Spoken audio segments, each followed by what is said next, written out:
On Christmas Day, my son opened the door, looked me in the eye, and said, "Sorry, I think you're at the wrong house."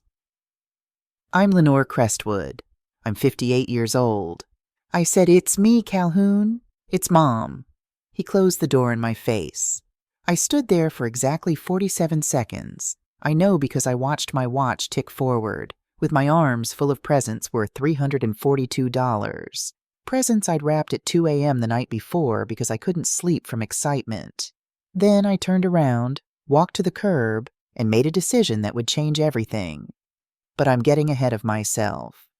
Let me tell you how a woman who sacrificed everything for her children ended up being treated like a stranger on their doorstep. My story really begins 19 years ago, on March 8th, 2006. That was the day my husband Thomas died in a car accident on Interstate 95 just outside Hartford. He was 42. Our children, Calhoun and Viviana, were 15 and 13. The police officer who came to my door, Officer Raymond Walsh, badge number 2847, told me Thomas died instantly. A tractor-trailer jackknifed on black ice. Thomas never saw it coming. Officer Walsh kept saying that like it was supposed to comfort me. "He didn't suffer, ma'am. He never knew what hit him." But I knew what hit me. I was a 39-year-old widow with 2 teenagers, a mortgage of $187,000 on our house in Connecticut, and exactly $4,216 in our checking account. Thomas had been a good provider. He worked in insurance sales and made decent money, $68,000 a year, sometimes more with commissions. But we'd just refinanced the house to pay for Calhoun's braces and Viviana's art supplies. She wanted to be a painter back then. Funny how things change. What people didn't know, what even my children didn't know until much later, was that Thomas had a life insurance policy, $500,000 through his company, Hartfield and Associates. The payout came 6 weeks after the funeral, deposited into an account at First National Bank, account number ending in 7734.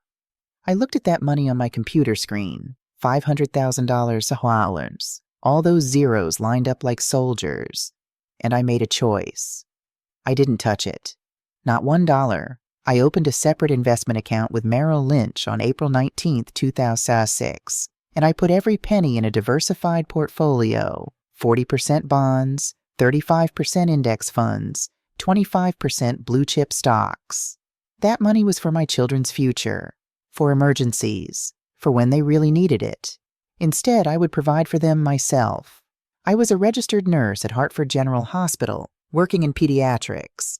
I'd taken 8 years off when the kids were young, so I was only making $42,000 a year. It wasn't enough. Not for the mortgage, not for food, not for the college funds I was determined to build. So I did what needed to be done. First, I sold our 4-bedroom colonial on Maple Ridge Drive for $312,000. It broke my heart. Thomas and I had painted every room ourselves. I'd planted the garden. Calhoun had his height marks on the doorframe of his closet. But I couldn't afford sentimentality. I found us a 2-bedroom apartment at 847 Riverside Avenue, Unit 2B. Rent was $950 a month. Calhoun and Viviana shared the 2nd bedroom. I took the couch in the living room for 3 years until Calhoun left for college. Second, I picked up night shifts. Pediatric night shift paid an extra $4 per hour. I worked Tuesday through Saturday nights, 11 p.m. to 7 a.m. I slept from 8 a.m. to 2 p.m. Then got up to make dinner, help with homework, drive them to activities. I learned to cut my own hair by watching YouTube videos. I fixed our plumbing myself, taught myself from a book called Home Repairs for Beginners that I checked out from the Hartford Public Library.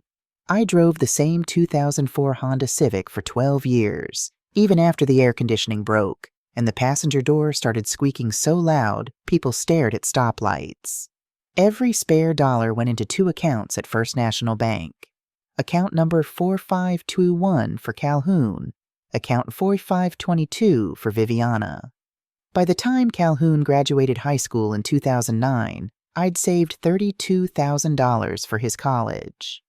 By the time Viviana graduated in 2011, I'd saved $28,000 for hers.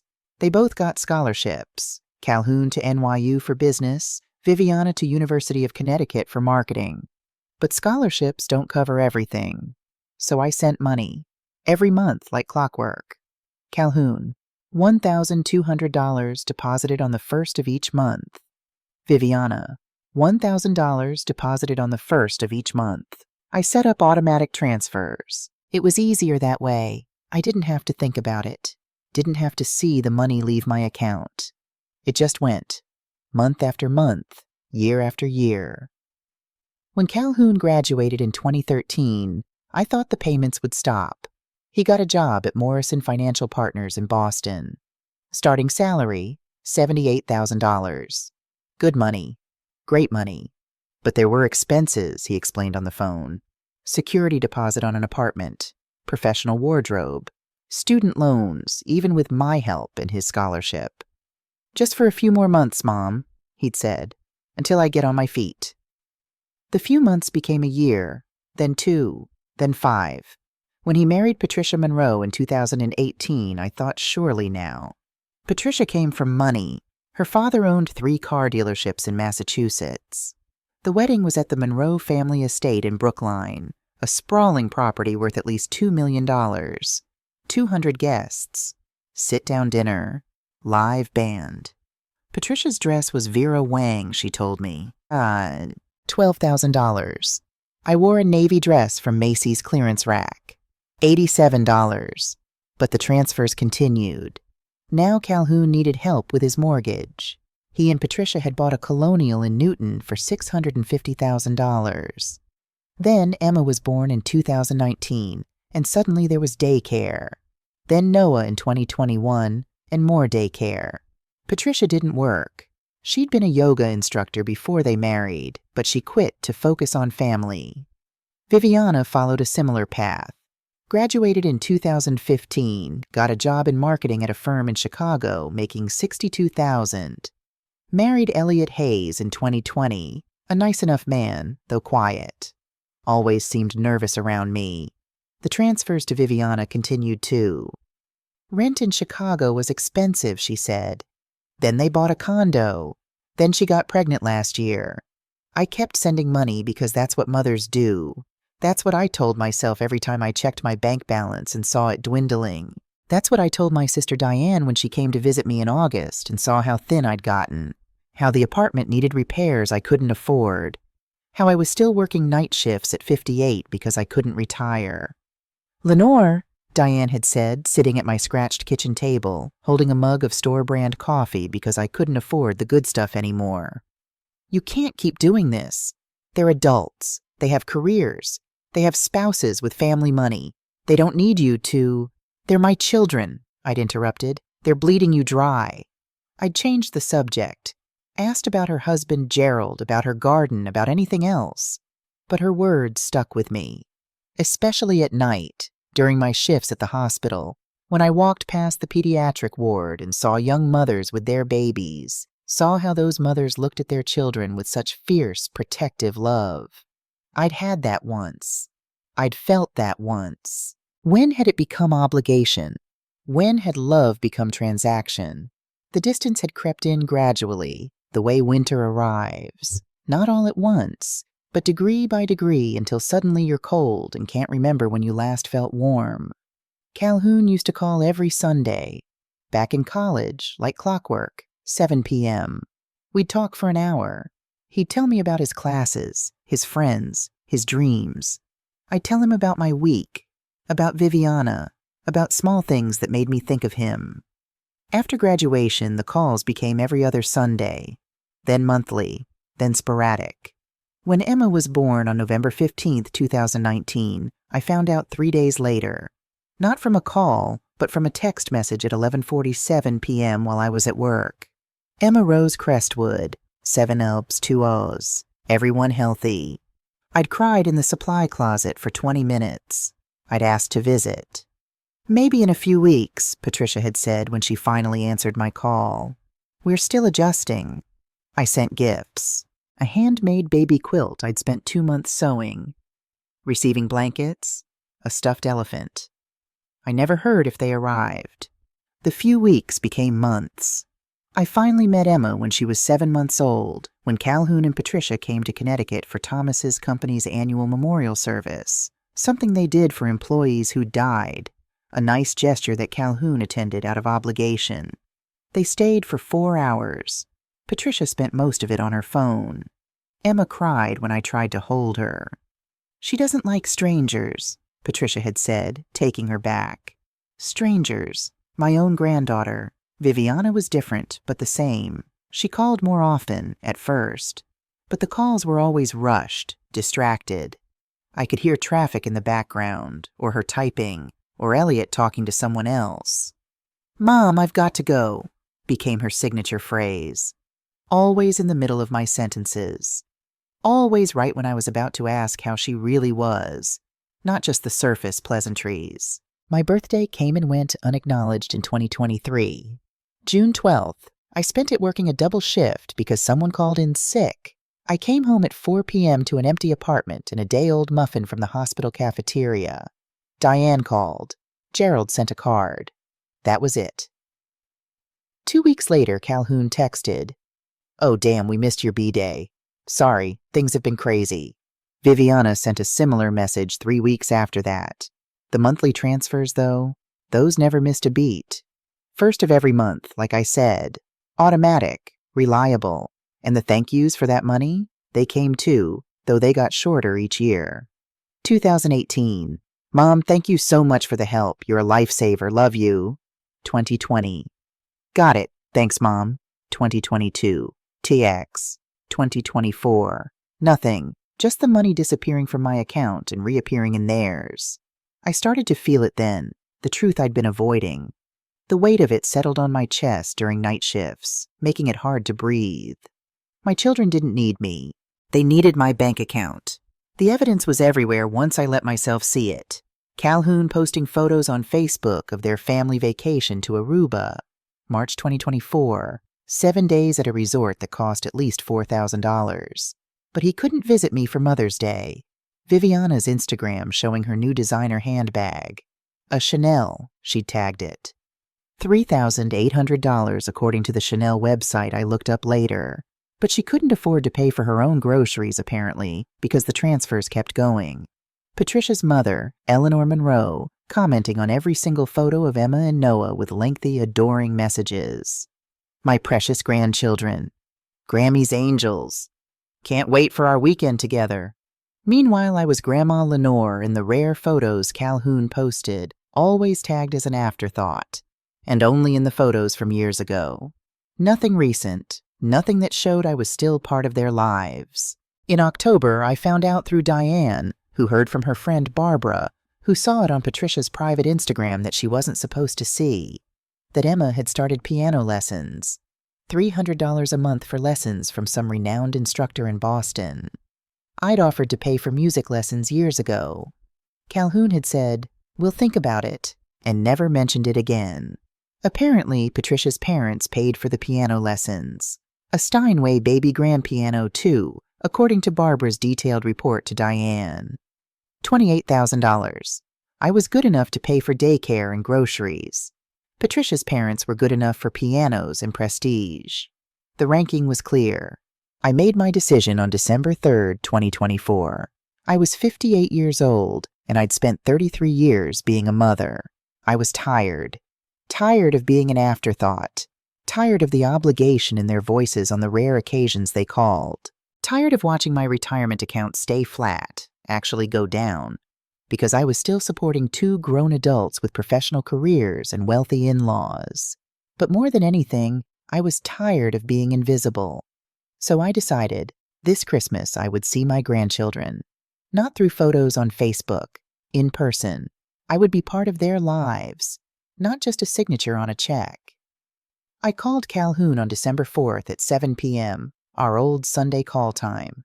My hands were shaking as I dialed.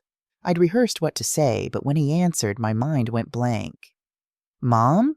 He sounded distracted. I could hear Patricia talking to someone in the background, her voice sharp with irritation about something. "Hi, sweetheart, do you have a minute?" Yeah, sure, what's up?" The question was casual, but there was an edge to it, like he was bracing for bad news, or a request for money. I wanted to ask if I could come visit for Christmas this year. I'd love to see Emma and Noah open their presents. Silence. Long enough that I checked my phone to make sure the call hadn't dropped. Christmas, he finally said. I don't know, Mom. Patricia's parents are coming and we don't have a lot of space in the house. I could stay at a hotel, I offered quickly. I wouldn't be in the way. I just want to spend the day with you all. Another pause. I heard a door close, and when Calhoun spoke again, his voice was lower. Let me talk to Patricia and get back to you. When do you think I'll call you back, okay? I've got to go. Emma's having a meltdown about something. The line went dead. I sat in my apartment, phone in hand, and waited. 1 day, 2 days, 3 days. By December 11th, I'd left 2 voicemails and sent 3 texts, all unanswered. I was about to give up when my phone finally buzzed on December 14th at 2:37 p.m. A text from Calhoun. Christmas is fine. Dinner at 3. No hotel needed. You can have the guest room. That was it. 12 words. No sorry for the delay, or can't wait to see you, or the kids are excited. But it was something. It was yes. I was elated. I immediately went online and booked a flight on American Airlines, Flight 2847, departing Hartford Bradley Airport on December 24th at 11:30 a.m., arriving Boston Logan at 12:47 p.m. Cost $289. I splurged for a checked bag so I could bring presents. I spent the next week shopping. For Emma, now 6 years old, a beginner art set with 150 pieces because Calhoun had mentioned once that she liked to draw. $67 at Target. For Noah, 4 years old, a set of dinosaur toys and a book about paleontology, $43. For Patricia, a cashmere scarf from Lord & Taylor. On sale, thankfully, $72 instead of the original $140. For Calhoun, a new leather wallet. His old one had been falling apart last time I saw him, 3 years ago at Viviana's wedding. $89 at Macy's. I even bought a new dress for myself. Emerald green with a modest neckline, something nice for family photos. $61 on clearance at Kohl's, down from $120. On December 23rd, I wrapped everything carefully. I'd saved the nice wrapping paper from last year, the kind with gold embossing that cost $12 a roll. I wanted it to look special. I packed my suitcase, the green dress, 2 pairs of slacks, 3 sweaters, toiletries, the Christmas gifts. Everything fit except for 1 box, a board game for the whole family. I carried that separately. I couldn't sleep that night. I was too excited, too nervous. At 2 a.m., I got up and made myself chamomile tea, sat at my kitchen table, and looked at the photos of my grandchildren I kept on my phone. Emma's first birthday, the one event I'd been invited to. Noah as a newborn in the hospital, from the photo Calhoun had finally sent after I begged. Tomorrow I'd make new memories. Real ones. Tomorrow would be different. The flight was turbulent. We hit rough air over Rhode Island, but my spirits were high. I chatted with the woman next to me, Margaret something, about her grandchildren. She had 7. She saw them every Sunday for dinner. Every Sunday? I'd said, trying to keep the envy out of my voice. Oh yes, it's the best part of my week, she'd replied, pulling out her phone to show me photos. I smiled and nodded and felt something tight in my chest. The taxi from Logan Airport to Newton cost $63. The driver, a man named Hassan according to his license, tried to make conversation, but I was too nervous to respond with more than yes or no. When we pulled up to 2847 Brookside Avenue, I was stunned. I'd known Calhoun had done well for himself, but this house was, well, it was beautiful. A colonial with white siding and black shutters, probably 4,000 square feet.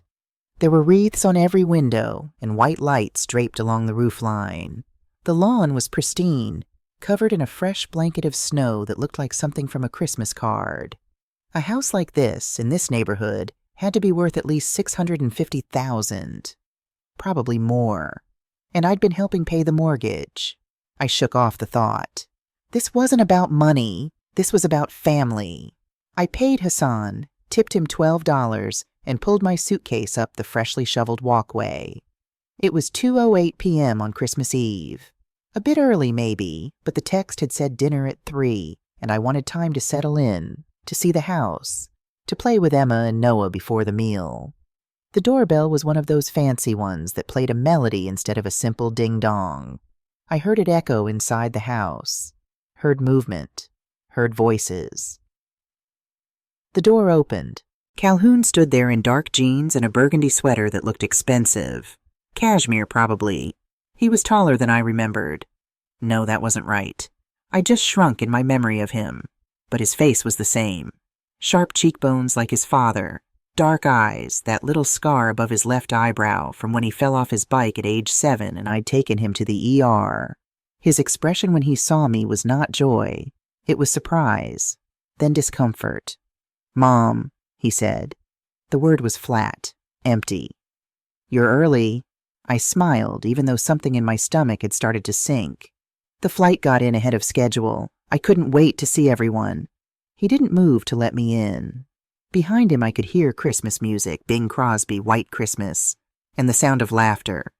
A woman's voice I didn't recognize, probably Eleanor Monroe. The smell of something delicious cooking. Ham, maybe, and pie. "We weren't expecting you until tomorrow," Calhoun said, shifting his weight to block the doorway more effectively. I frowned. "Your text said Christmas dinner at 3. Today is Christmas Eve. Tomorrow is Christmas Day." "Christmas dinner is tomorrow," he corrected, his voice taking on an edge of impatience. "Today is Christmas Eve. We're doing our own thing today." I pulled out my phone with shaking hands, pulled up his text from December 14th. "See? Right here. Christmas is fine. Dinner at 3. He barely glanced at the screen. "That's not what I meant. Look, Mom, today is just family. Patricia's parents are here, and we're doing our thing. Tomorrow is when we do the big dinner with extended family." Extended family. The words hit me like a slap. Extended. Not immediate, not core. Extended. "That's fine," I managed to say, even though my throat felt tight. "I can come back tomorrow. Could you point me to a hotel? The one you said I didn't need to book because I could stay in the guest room?" A flash of something. Guilt, maybe, crossed his face. "The guest room isn't ready. We thought you were coming tomorrow. There's a Holiday Inn about 15 minutes from here. I can call and see if they have a room." I stood there on his doorstep, my suitcase beside me, my arms full of presents. I stood there and realized that my son who I had worked night shifts for, who I had sold my house for, who I had given up every dream for, couldn't even let me inside for 5 minutes. "Daddy?" A small voice from inside. "Emma." "Who's at the door?" Calhoun turned, his body language shifting, becoming warmer. "Nobody, sweetheart. Go back to Grandma and Grandpa." Nobody. That's what I was to my own son. Nobody. I took a step back from the door, my dignity the only thing keeping me upright. "Don't bother with the hotel," I said, my voice steady despite the trembling in my hands. "I'll figure it out. Merry Christmas, Calhoun. Give the children my love." I turned and walked away before he could respond. I didn't look back, even when I heard the door close behind me with a soft, final click. I made it to the end of Brookside Avenue before the tears came, hot and angry against my cold cheeks. I sat on a bench at a bus stop, Route 52 according to the sign, and let myself cry for exactly 5 minutes. I timed it on my watch. 5 minutes of grief, then I was done. I pulled out my phone and searched for hotels. The Holiday Inn was fully booked. So was the Marriott. Christmas Eve in Boston, of course everything was full. I finally found a room at the Red Roof Inn on Route 9 in Framingham, 14 miles away. $137 for the night. I booked it. The Uber cost $41. The driver, a young woman named Jessica according to the app, kept asking if I was okay. I told her I was fine. She didn't believe me, but she stopped asking. The hotel room was small and smelled faintly of industrial cleaner. The bedspread had a cigarette burn on one corner. There was a painting of a lighthouse on the wall, crooked. I set my suitcase by the door and sat on the edge of the bed, still wearing my coat, still clutching my purse. Then I made a decision. I wasn't going to cry anymore. I wasn't going to call Calhoun back and beg. I wasn't going to accept his inevitable explanation and apology and promise that tomorrow would be different. Because tomorrow wouldn't be different. I knew that now. I would go back one more time because I'd come all this way. I would give them one chance, one final chance, to prove me wrong.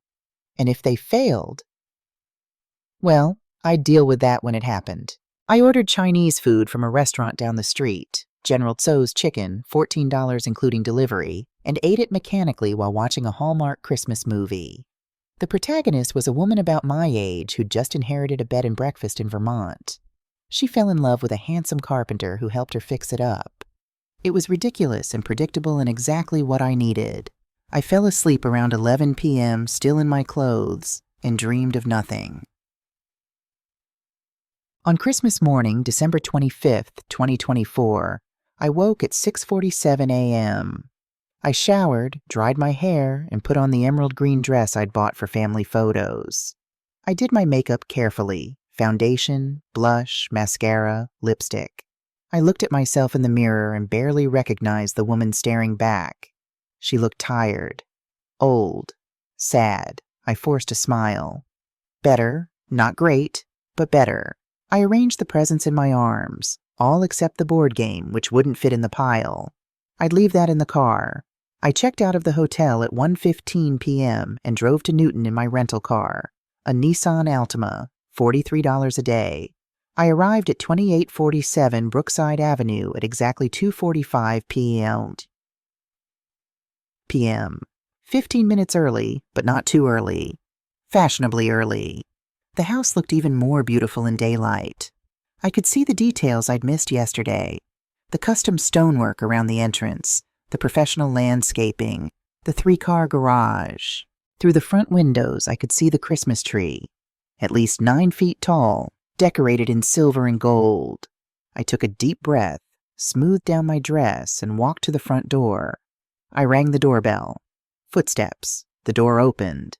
Calhoun stood there, wearing the same burgundy sweater from yesterday.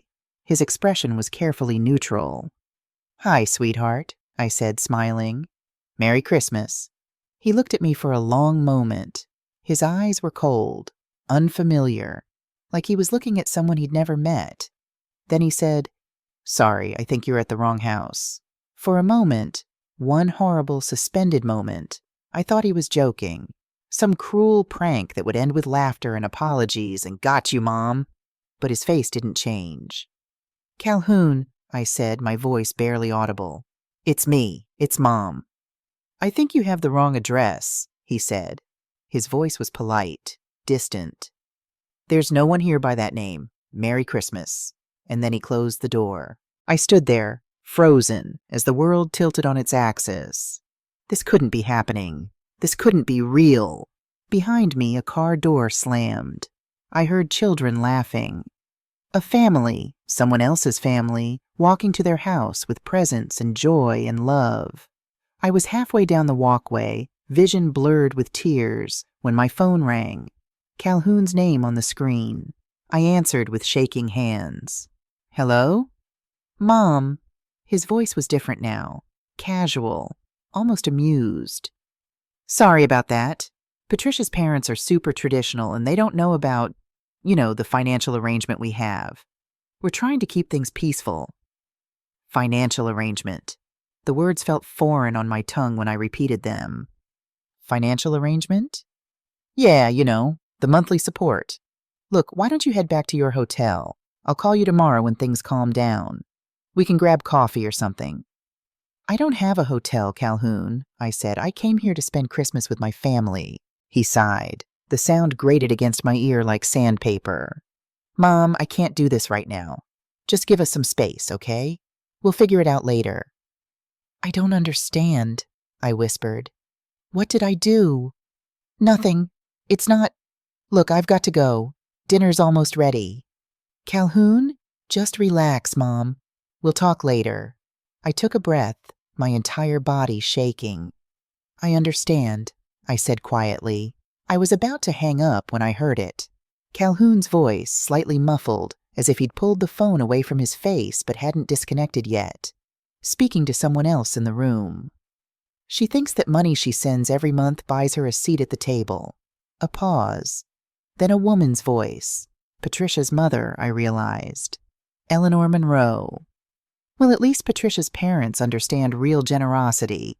$50,000 for Noah's trust fund. That's how you support family, not these little monthly guilt payments. Laughter. Multiple voices joining in. The phone slipped from my hand, landing with a soft thud in the snow at my feet. I stared at it for a long moment. The screen was still lit, the call still active, 1 minute 47 seconds, before I bent to retrieve it. My fingers were numb as I ended the call. She thinks that money she sends every month buys her a seat at the table. $50,000 for Noah's trust fund. That's how you support family. I walked back to my rental car on legs that didn't feel like my own. I got in, started the engine, turned on the heat. My hands were white-knuckled on the steering wheel. Then I pulled out my phone again. I opened my banking app. First National Bank, log in, L. Crestwood 58. I went to scheduled transfers. Account number 4521. Calhoun Crestwood, $200 monthly. Cancel. Account 4522. Viviana Crestwood, $1,000 monthly. Cancel. Are you sure you want to cancel these transfers? This action cannot be undone. Yes, I'm sure. Transfers canceled. I sat in the car for another 10 minutes, waiting for the guilt to come. The doubt. The voice in my head that would tell me I was being hasty, vindictive, cruel. It didn't come. Instead, I felt something I hadn't felt in years. Light. I drove back to the Red Roof Inn and extended my stay for 3 more nights. I needed time to think, to plan. That night, I slept better than I had in months. No nightmares, no anxiety, just deep, dreamless sleep. When I woke on December 26th at 8:23 a.m., my phone showed 25 missed calls. 15 from Calhoun, 10 from Viviana. There were 37 text messages. I scrolled through them, feeling oddly detached, like I was reading someone else's messages. From Calhoun, 6:17 a.m. Mom, the transfer didn't go through. Is everything okay? 6:43 a.m. Mom, I need that money for Noah's daycare payment. Please call ASAP. 7:02 a.m. This isn't funny. What's going on? 7:28 a.m. Mom, call me.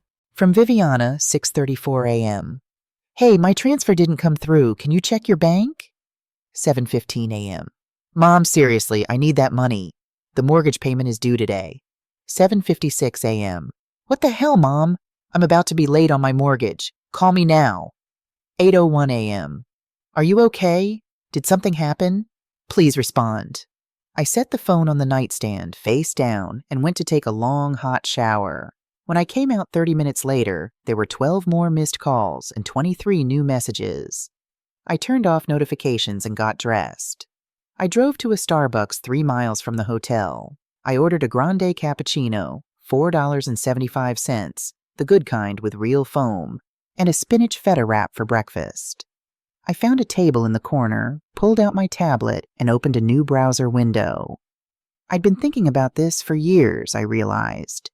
In the back of my mind, during night shifts at the hospital, during the empty birthdays and forgotten holidays, I'd been thinking about what I would do if I ever got free. Travel. I'd always wanted to travel. Thomas and I had planned to see the world after the kids grew up. We'd talked about it on our 15th anniversary, 3 years before he died. Thailand, Vietnam, Cambodia, the temples and markets and beaches, adventure. But after he died, there was never money, never time, always something more important, someone who needed me more. Not anymore. I typed flights to Bangkok into Google. One-way ticket, departing Boston Logan, January 2nd, 2025. Price, $647 on Qatar Airways with a layover in Doha. I booked it. Then I started a list on my tablet. Things to do before Thailand. 1. Give notice on apartment 2. Resign from hospital. 3. Contact Diane about belongings. 4. Open new bank account. Transfer emergency fund only. 5. Get vaccinations. 6. Buy travel insurance. My phone buzzed. I glanced at it. Viviana. I let it go to voicemail. It buzzed again immediately. This time I answered. Mom! Finally. Jesus Christ, what's going on with the transfers? Calhoun said his didn't go through either. No Merry Christmas. No how are you? No, I heard what happened yesterday. Just straight to the money. Hello, Viviana, I said calmly. I've decided to discontinue the monthly transfers. Silence, then a sputtering noise. You've what? You can't do that. I'm counting on that money for the baby's nursery. I'm sorry to hear that, I replied, taking a sip of my cappuccino. I suggest you and Elliot adjust your budget accordingly. This is about Calhoun, isn't it? Her voice was rising. He told me what happened. It was a misunderstanding, Mom. You're being ridiculous. It's not about Calhoun, I says, though we both knew that was only partially true. It's about me finally recognizing my worth. She laughed. It was a harsh sound, completely devoid of humor. Your worth? Mom, you're almost 60. This isn't the time to find yourself or whatever midlife crisis you're having. The comment should have hurt. A year ago, it would have devastated me, but now it only reinforced my decision. I'm 58, Viviana, not dead, and I've put my life on hold long enough. So that's it? You're just cutting us off without warning because your feelings got hurt? Real mature, Mom. I closed my eyes briefly, centering myself. I've given you both over $1,000 each month for years. That's more than enough time to become financially independent. We are independent, she snapped. But things are tight right now with the baby coming, and Elliot's job is commission-based, and then perhaps it's time to make some difficult choices, I interrupted. Like I did when your father died. Downsize, take on extra work, clip coupons, make sacrifices. I can't believe you're doing this. Her voice trembled with anger. After everything we've been through as a family. That's just it, Viviana. We haven't been a family in a very long time. I'm simply acknowledging the reality of our relationship. I could hear her breathing heavily on the other end. When she spoke again, her voice had shifted. Softer. Cajoling. The voice she used to use when she wanted something as a teenager. Mom, please. I know Calhoun was a jerk at Christmas, but don't punish me for his mistake. I need you. The baby needs you. 5 minutes ago, I was having a midlife crisis. Now I was needed. I'm not punishing anyone, Viviana. I'm choosing myself for once. I've already booked a flight to Thailand on January 2nd. I'm going to travel, see the world. Maybe volunteer my nursing skills abroad. Thailand? She echoed, incredulous. Are you insane? What about when the baby comes? You're just going to miss the birth of your first grandchild? I'll send gifts, I said mildly. Just like you send birthday cards when you remember. There was a long, loaded silence. Then, in a voice filled with venom, You selfish bitch! Dad would be so ashamed of you. The line went dead. I set the phone down and waited for the pain, the guilt, the overwhelming need to call her back and apologize. It didn't come. Instead, I felt that lightness again, stronger this time. Like the last rope tying me to my old life had been cut. I spent the rest of the day making arrangements. I called my landlord, Mr. Chen, and gave notice on my apartment at 847 Riverside Avenue, Unit 2B. I'd been there since 2006, 18 years. The lease was month to month now, so I only needed 30 days' notice. You sure about this, Mrs. Crestwood? Mr. Chen asked. You've been a good tenant. I hate to lose you. I'm sure, I said. Thank you for everything, Mr. Chen. I called Diane next. She answered on the second ring. Lenore, I've been trying to reach you. Calhoun called me 3 times this morning, completely frantic. What on earth is going on? I told her everything. The Christmas Eve rejection, the wrong house moment, the overheard conversation, the canceled transfers, the Thailand flight. Diane was quiet for a long time when I finished. Then she said, Good for you. Really? Really. I've been waiting for you to stand up for yourself for years. Those kids have been bleeding you dry, and you've let them because you were afraid they'd stop loving you if you stopped giving." "I know," I whispered. "Do you need help packing up the apartment? Would you mind? I know it's a lot to ask. Lenore, you're my sister. Of course I'll help. Gerald and I will drive up this weekend. We can sort through everything, decide what to keep, what to donate, what to store." "Thank you, Diane. I don't know what I'd do without you." "You'd figure it out. You're stronger than you think. Now about Thailand. Are you really going alone?" "Yes." "For how long?" "I don't know. A month? A year? However long it feels right." She laughed. "You know what? I'm proud of you. Call me when you get there safely." My last call was to Hartford General Hospital. I asked for the director of nursing, Margaret O'Brien. She'd been there for 20 years, longer than me. We'd worked together on the pediatric floor. "Lenore, Merry Christmas. How are you?" "I'm well, Margaret. I'm calling to give my notice. I'll be resigning effective January 15th, 2025. Another long pause. 32 years, Lenore. Are you sure?" "I'm sure. I'm sorry for the short notice, but—" No, you've earned it. You've been one of our best nurses. We'll miss you. May I ask what you're planning to do?" "Travel," I said. "For the first time in my life, I'm going to put myself first." "Good for you," Margaret said, and she sounded like she meant it. "Send me a postcard from wherever you end up." The next morning, December 27th, there was a knock on my hotel room door at 9:17 a.m. I opened it to find Calhoun standing there. He looked terrible, hair disheveled, eyes bloodshot, wearing jeans and a wrinkled hoodie. He'd driven from Boston. I could see his car in the parking lot, a black BMW 5 Series. License plate 4KLM837.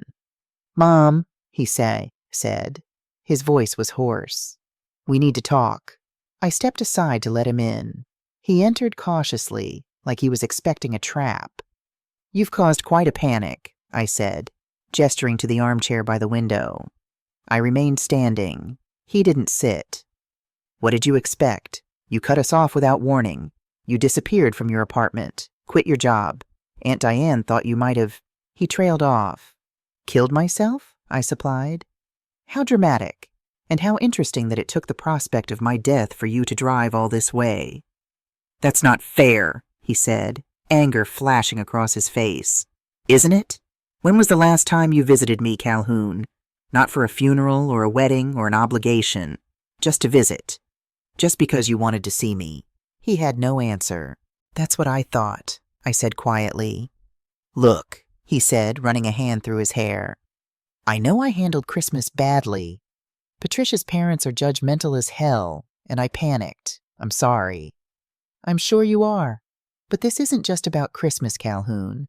This is about years of being an afterthought, of being valued only for what I could provide."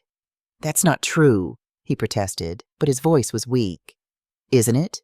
When was the last time you called me just to chat? When was the last time you invited me to visit without me having to beg? When was the last time you thanked me, really thanked me, for everything I've sacrificed?" He looked at the floor. I moved to the mini fridge, pulled out 2 bottles of water, handed him one. He took it with a mumbled thanks. "Mom," he said finally, "I know I've been distant. We both have. Life gets busy. Work, kids, mortgages. You know how it is." "I do know," I said. "I raised 2 children alone while working full-time. I still managed to call my mother every Sunday until the day she died." He winced. "So yes, Calhoun, I know how it is. And that's why I know your excuses are just that. Excuses." Frustration edged into his voice. "Look, we're not perfect. We should call more, visit more. I get it. But cutting us off financially without warning, fleeing the country, that's extreme. Even for you. Even for me. As if I had a history of irrational behavior instead of a lifetime of selfless devotion." "I'm not fleeing," I corrected. "I'm traveling. Something I've wanted to do for years but couldn't because I was too busy making sure you and your sister had everything you needed. And apparently, everything you wanted. And now you're punishing us for not being grateful enough," he said. I studied him. This man who had once been my sweet little boy. When had he become so entitled? This might surprise you, Calhoun, but not everything is about you. This is about me finally living my life on my terms. He scoffed. Right, that's why you timed this little epiphany immediately after Christmas. You're confusing cause and effect. Christmas didn't cause this decision. It merely confirmed what I'd suspected for years. I'm nothing more to you than a financial convenience. That's not true, he insisted, though his eyes slid away from mine. We love you. Perhaps you do in your way, but love without respect isn't love at all. It's obligation. He drank from the water bottle, his throat working. When he looked at me again, his expression had shifted, more calculating. So what will it take? He asked. Excuse me? To fix this. What do you want? More visits, weekly calls? We can make that happen. The transactional nature of his offer made my stomach turn. I don't want anything from you that doesn't come freely. Then what's the point of all this? He demanded, his voice rising. If you're not trying to teach us a lesson or extract some kind of promise, what are you doing? I'm setting myself free, I said simply. And in doing so, I'm setting you free too. Free from obligation, free from pretending, free from the burden of a mother who apparently embarrasses you so much that you'd pretend not to know me on your own doorstep. He flushed. I told you that was a mistake. No, Calhoun, a mistake is forgetting someone's birthday. A mistake is burning dinner. What you did was a choice that revealed exactly how you see me. He stood abruptly, pacing the small room. So that's it? You're just done with us? With your own children? I'm done being used, I corrected.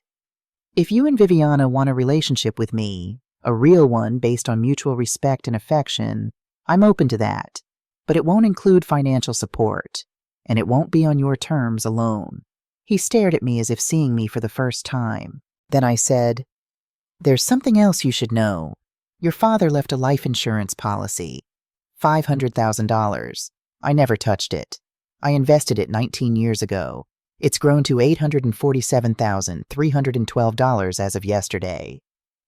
Calhoun's eyes widened. What? Account number 773488214455 at Merrill Lynch. Your father wanted that money to go to you and Viviana when I died. For your futures. For real emergencies. I didn't know. I know you didn't. And now I'm not sure you deserve it. His face went pale. Mom, wait. You would have what, Calhoun? Treated me better? Respected me more? That money was supposed to be insurance against disaster, not a reward for decent behavior. If I'd known, you'd have done exactly what you did, I said quietly. Because the problem isn't that you didn't know about the money. The problem is that you didn't value me without it.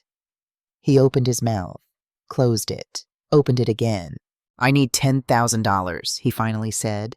For Emma's school tuition, for Noah's therapy sessions, for— No! Mom, please, we have obligations. Mortgages, car payments. Not my problem. Then you're condemning your daughter and grandchildren to what? To living within their means? To making adult decisions about their finances? How terrible. He grabbed his coat from the chair. This isn't over. For me it is, I said. He left without another word. On January 2nd, 2025, I boarded Qatar Airways Flight 702 to Bangkok.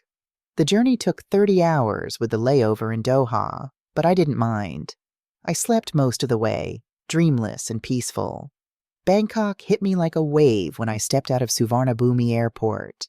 Humid heat, the smell of incense and street food, the sound of Thai conversation like music. A taxi driver named Somchai, at least that's what his license said, took me to my hotel in Sukhumvit for 400 baht, about $11. The boutique hotel was small but charming. Teak wood furniture, silk curtains, a balcony overlooking a courtyard filled with tropical plants. My room cost 1,800 baht per night, about $50. I could stay here for months on what I'd been sending Calhoun and Viviana each month. For the first week, I did tourist things. The Grand Palace with its golden spires, Wat Pho with the reclining Buddha, street food that cost 30 baht, less than $1, and tasted better than anything I'd eaten in years. I took a cooking class and learned to make pad thai. I rode a long-tail boat through the canals. I got a massage for 250 baht at a place that didn't look like much but had hands that could fix your soul.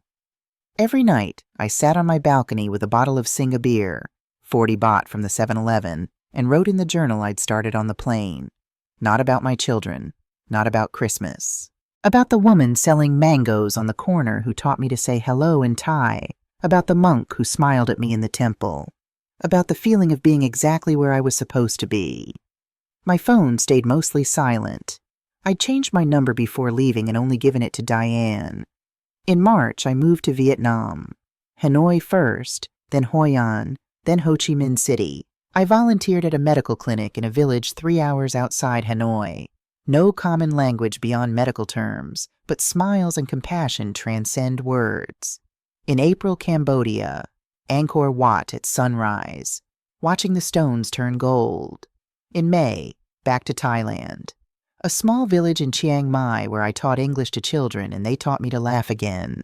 Through it all, Diane sent weekly emails, brief updates. Nothing about Calhoun or Viviana unless absolutely necessary. In late March, Viviana had the baby, a girl, Lily Rose Hayes, 7 pounds, 4 ounces, mother and baby healthy. No photo, no invitation to meet her, just facts. I saved the email but didn't respond immediately. On June 14, 2025, I was at the night market in Chiang Mai, bargaining for silk scarves to send Diane, when my phone buzzed with an email notification. From elliot.rhayes@gmail.com. Subject from Elliot, Viviana's husband. I found a quiet corner near a pad thai stand and opened it. Lenore, I'm writing without Viviana's knowledge. She'd be furious if she knew I was contacting you, but I feel you deserve to know what's happening. Things have been difficult since you left. Viviana had a complicated pregnancy and delivery. Lily is perfect and healthy, but Viviana struggled with postpartum depression on top of the financial stress. We've had to make significant changes. We sold our condo in Chicago for $340,000, barely broke even after the mortgage. We moved to a 2-bedroom apartment in Oak Park. Rent is $1,600 a month instead of the $2,800 mortgage payment. Viviana returned to work at 8 weeks instead of the 12 she'd planned. I took on consulting work on top of my regular job. Last month, I worked 93 hours. Calhoun and Patricia have faced similar adjustments. Emma left Commonwealth Academy. Tuition was $32,000 a year, and now attends public school. They listed their vacation cabin in Vermont for $215,000. Calhoun took a weekend job at his friend's financial planning firm. I don't tell you this to make you feel guilty. I tell you so you understand the reality we've been living. Here's why I'm writing. Viviana received a job offer in Connecticut. Senior Marketing Director at Talbot & Associates in Hartford. Base salary $112,000 plus bonuses. It would mean financial stability for us. The catch? We need temporary housing while we look for a place. Your apartment? Diane says it's empty but paid through August. Viviana is too proud to ask, so I'm asking. For her? For us? For Lily? I know we have no right to ask anything. I know my wife and her brother treated you inexcusably. I won't make excuses for them, or for myself. I stood by silently for too long. If you're still reading, thank you. Your family misses you, not your money, you, Elliot. I read it 3 times, looked at the busy market around me, the sizzling woks, the vendors calling out prices, the tourists and locals mixing in the warm night air. This was the first honest communication I'd received from any of them. No manipulation, no demands, just a straightforward request and an acknowledgement of past wrongs. For a moment I let myself imagine it, saying yes, offering the apartment, returning to Connecticut, meeting Lily, trying to rebuild. But then I remembered. She thinks that money buys her a seat at the table. Not your money. You. Beautiful words. But were they true? I closed the email without responding and went back to bargaining for scarves. I needed time to think. The next morning, June 15th, I sat on my balcony at the small guest house in Chiang Mai, 280 baht per night, about $8, and wrote my response to Elliot. Elliot, thank you for your email. I appreciate your honesty about the family situation and the acknowledgement of past behavior. I'm sorry Viviana struggled with her pregnancy and delivery. I'm sorry you've both had to make difficult financial adjustments. The same goes for Calhoun and his family. These are hard lessons, but necessary ones. Regarding the apartment at 847 Riverside Avenue, Unit 2B, it's paid through August 31st, 2025. You and Viviana are welcome to use it until then. Understand this clearly. This is a temporary arrangement. This is not a resumption of financial support. This does not erase the past or change my decision to live my own life. Diane has a key and can make the necessary arrangements. Her number, 860-555-0147. As for meeting Lily, perhaps someday, but not now, not like this. When and if we reconnect, it needs to be based on mutual respect and genuine affection, not necessity, not convenience. I wish you, Viviana, and Lily well. Lenore, I hit send before I could second-guess myself. 3 days later, I received a brief reply. Thank you. We'll take good care of the place. Attached was a single photo. Lily, dark hair like Viviana. Thomas's eyes. She was beautiful. I saved the photo to a folder on my phone labeled Someday and didn't respond. That night I booked a flight to Japan. I needed to keep moving forward, not backward. On September 18th, 2025, 9 months since Christmas, I was in Kyoto, staying at a traditional ryokan. The room was small but perfect. Tatami mats, sliding paper doors, a view of a garden with a koi pond. I'd spent the day at Fushimi Inari Shrine, walking through thousands of red torii gates. My legs ached pleasantly. I was tired but content. At 11:47 p.m., 10:47 a.m., Connecticut time, my phone rang. Unknown number. Connecticut area code 860. I almost didn't answer, but something made me pick up. Hello? Lenore? A woman's voice, shaking, raw. It's Patricia, Calhoun's wife. My blood went cold. What's wrong? Calhoun had a heart attack. The words came out in a rush. He's in surgery right now at Boston General. It's serious. They found a 42% blockage in his left anterior descending artery. He collapsed at work. Her voice broke. I was already opening my laptop, searching for flights. When did this happen? This morning, around 9:30.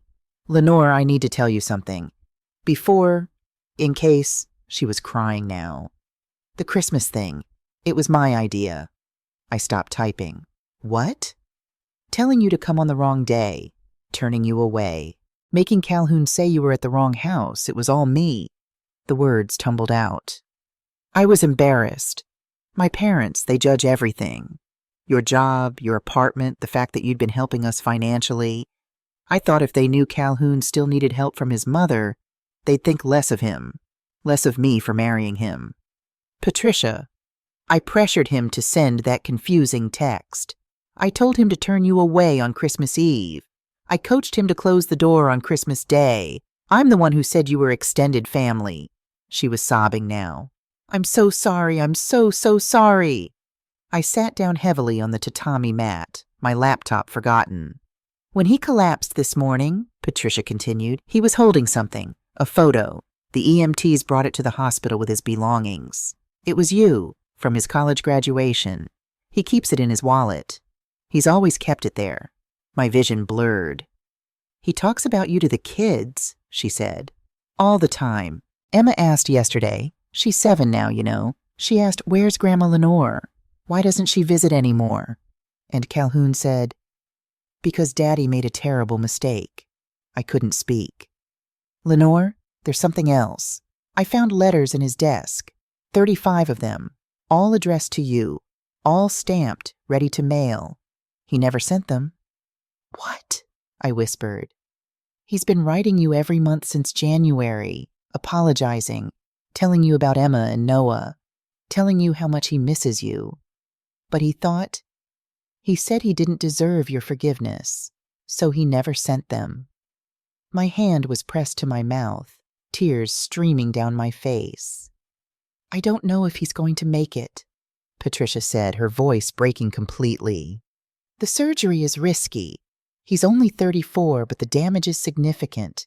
The stress, the second job, the guilt. She stopped, collecting herself. I know I have no right to ask this.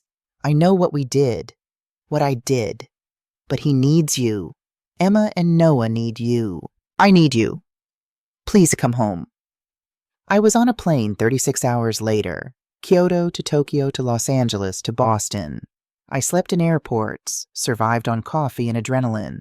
I landed at Logan at 6:23 p.m. on September 20th. Took an Uber straight to Boston General Hospital, $47. The ICU waiting room was on the 4th floor. When the elevator doors opened, I saw them, Patricia, her eyes red and swollen. Emma and Noah asleep on plastic chairs, Noah clutching a stuffed dinosaur. Viviana pacing by the windows, 7 months pregnant. Elliot sitting with his head in his hands. Patricia saw me first. She stood, her face crumpling. You came, she whispered. I dropped my bag and went to her. She collapsed against me, sobbing. I'm so sorry. I'm so sorry. I held her, this woman who'd caused me so much pain, and felt something shift inside me. I know, I said quietly. I know. Emma woke up, rubbed her eyes. She was tall for 7, with Calhoun's dark hair and my mother's chin. Who's that? She asked sleepily. I knelt down. I'm your Grandma Lenore. Her eyes widened. The one Daddy talks about? The one who lives with dragons? Despite everything, I laughed. I've been traveling, but not with dragons. Can I hug you? Please, I whispered. She threw her arms around my neck. She smelled like strawberry shampoo and innocence. Behind her, Noah stirred, looked at me with curious 4-year-old eyes. Are you staying now? Emma asked. For as long as you need me, I said. Viviana appeared at my elbow. Her face was pale, her hands protectively on her swollen belly. Mom, she said. Just that, nothing else. I stood, faced my daughter. Hi, baby. I'm sorry, she whispered. For everything. For Christmas. For the things I said. For... She couldn't finish. I pulled her into my arms. We'll talk, later. Right now, let's focus on your brother. Chad. Patricia handed me a shoebox. The letters. I thought you should have them. We sat in the waiting room while a doctor updated us. Calhoun was stable, still critical, but the surgery had gone well. I opened the first letter. March 1st, 2025. Dear Mom, I stood at my window today watching Emma play in the yard. She was making snow angels and laughing. She has your laugh. Did you know that? I realized I haven't heard your real laugh in years. That's my fault. I keep thinking about Christmas, about the look on your face when I close the door. I've had nightmares about it. Patricia says I talk in my sleep, saying, I'm sorry, I'm sorry. I'm a coward. That's the truth. I was too worried about what people thought, what Patricia's parents would think, what it said about me that I still needed help from my mother. As if needing you was something to be ashamed of. I wish I could take it back. All of it. I wish I'd opened this door, told Patricia's parents the truth, that you're the strongest person I know, that you raised us alone, that everything I am is because of you, but I can't take it back, and I don't deserve your forgiveness. I love you, Mom. I'm sorry I never said it enough. Cal, I read through all 35 letters, each one more honest, more raw than the last. April, about Noah's first day of preschool, how he'd asked where I was. June, about selling the vacation cabin, realizing what actually mattered. August, about Emma asking if she'd ever meet me, saying she wanted to learn to bake cookies like the grandma in her pictures. The last letter was dated September 17th, the day before his heart attack. Dear Mom, tomorrow would have been your 59th birthday. I know you changed your number, so I can't call. I know I don't deserve to anyway. Emma made you a card at school. She doesn't know I'll never send it. It has a drawing of you with a crown because she thinks grandmas are queens. She's not wrong. I'm not asking for forgiveness. I just want you to know. I see it now. Everything you sacrificed. Everything I took for granted. Emma asked about you again today, and I couldn't tell her the truth, that I'm the reason you're gone. I love you, Mom. I'm sorry it took losing you to realize I never told you enough. If something ever happens to me, please know. You were the best mother anyone could ask for. I was just too stupid to appreciate it. Cal Calhoun woke up at 3:47 a.m. on September 21st. I was sitting beside his bed holding his hand. His eyes fluttered open, unfocused at first. Then they found me. Mom? His voice was hoarse from the breathing tube they'd removed hours earlier. I'm here, sweetheart. Tears spilled down his temples. Am I dead? No, baby. You're very much alive. You came, he whispered. Of course I came. You're my son. He squeezed my hand weakly. I'm sorry. God, Mom, I'm so sorry. I know. I read the letters. I should have sent them. Why didn't you? I thought... His voice cracked. I thought you hated me. That I'd destroyed everything. That I didn't deserve... Shh. I smoothed his hair back from his forehead. I could never hate you, Calhoun. I was hurt. There's a difference. Patricia told you? About Christmas? She did? It was my fault. I should have stood up to her. I should have... Stop, I said gently. There's blame enough for everyone, including me. He looked confused. You? I wasn't perfect either, sweetheart. I gave you money instead of teaching you independence. I made myself indispensable so you'd need me. I was afraid that if I stopped giving, you'd stop loving me. That's not true, he said. Isn't it? I enabled you, both of you, because I was terrified of being alone, of not being needed. We sat in silence for a moment. Can we start over? He asked finally, not pretending the past didn't happen, but building something new? On one condition, I said. No more money.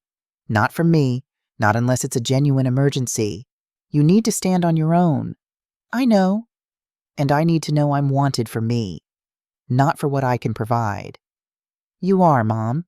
You always were. I just lost sight of it. Patricia appeared in the doorway with Emma and Noah. Emma ran to the bed. Daddy! Hey, Princess, Calhoun said weakly. Grandma Lenore stayed all night, Emma announced proudly. She told me stories about when you were little. Calhoun looked at me, tears in his eyes. Did she? She did, I said. We have a lot of catching up to do. March 25th, 2026, spring in Connecticut. I sat on the porch of my new cottage, a small place in Madison, right on the water. $1,400 a month. Small but mine. I'd signed a year lease in November. I'd come back from Japan in October. Not to my old life, but to build a new one, on my terms. I still worked as a nurse, but part-time now. 3 days a week at a clinic in New Haven. The other 4 days were mine.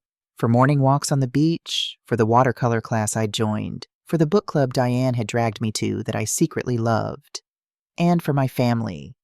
Every Sunday at 4 p.m. we had video calls. All of us, Calhoun, Patricia, Emma, Noah, Viviana, Elliot, and baby Lily, now 10 months old and starting to babble. Viviana's job in Hartford had worked out well. They'd found a townhouse in West Hartford, $1,600 a month rent, manageable on her new salary. Calhoun had recovered fully. His doctor said the heart attack probably saved his life, forced him to change everything. He'd quit the second job, started therapy, learned to set boundaries. Patricia had gone back to teaching yoga, bringing in extra income, but more importantly, finding herself again. They'd repaid $5,000 in January. Not because I asked. I hadn't, but because they wanted to. It's not about the money, Patricia had said. It's about respect. I'd put it toward travel. Vietnam in February, 2 weeks. Diane had come with me this time, and we'd laughed until we cried at a cooking class in Hoi An. In-person visits happened once a month. We rotated who traveled where. Last month, I'd driven to Boston. This month, they were coming here. I heard tires on gravel, looked up to see Calhoun's car pulling in. Not the BMW. They'd traded it for a practical Honda Odyssey. Patricia had insisted. Emma burst out before the car fully stopped. "Grandma Lenore!" I caught her in a hug. "Hi, my love. Did you bring your art supplies?" "Yes. I want to paint the ocean with you." Noah followed, more cautious but warming up. He'd been shy at first, but now he climbed into my lap on the porch swing like he'd always belonged there. Calhoun looked good. Healthy, carrying a casserole dish, Patricia's famous chicken recipe, he'd texted earlier. "Hey, Mom." "Hi, sweetheart." We hugged. A real hug. Not obligatory. Not quick. Real. "House looks great," he said, looking around at my little cottage with its peeling paint and crooked shutters. "Very you." "It is, isn't it?" I said. Patricia handed me flowers. "From our garden." "They're beautiful. Thank you." Viviana's car pulled up moments later. She moved more slowly now, still recovering from Lily's birth, still managing postpartum anxiety with therapy and medication. But she was better, stronger. Lily was in Elliot's arms, her dark eyes wide and curious. When she saw me, she reached out. "Gam!" "Close enough," I laughed, taking her. She grabbed my nose, giggled. "We brought lunch stuff," Viviana said. "And Lily's present for you." "You didn't have to." "We wanted to," she interrupted. "Mom, we wanted to." We ate on the porch, sandwiches and fruit and lemonade. Emma painted watercolors while Noah built block towers that Lily gleefully destroyed. The adults talked about normal things, work, weather, the tomato plants I was trying to grow. No one asked for money. No one made excuses for not calling. No one treated me like an obligation. At sunset, we took a photo. Professional camera on a tripod, my gift to myself last month. We set the timer, gathered on the porch. Patricia positioned me in the center. "You're the matriarch," she said. "You belong here." I stood with my arms around Emma and Noah, Calhoun and Patricia on one side, Viviana, Elliot, and Lily on the other. The camera clicked. Later, looking at that photo on my phone, I thought about the woman I'd been a year ago. Standing on a snowy doorstep, arms full of presents, being told she was at the wrong house. She'd been lost, diminished, invisible. The woman in this photo was different. She stood tall. She was surrounded by love, yes, but she was also complete on her own. I'd learned something at 58 that I should have learned decades ago. You can love people without losing yourself. You can give to others without becoming nothing. The greatest victory wasn't revenge. It was finding my way back to me. As the sun set over the Connecticut coast, turning the water gold and pink, I sat on my porch with a cup of tea and opened my journal, March 25th, 2026. They came today, all of them, and for the first time in years, it felt like family. Not obligation, not transaction, just love. I'm 59 years old. I've lost years to sacrifice, months to grief, days to anger. But I've gained something too. Myself. My children don't need me to be a martyr. They need me to be whole. And finally, I am.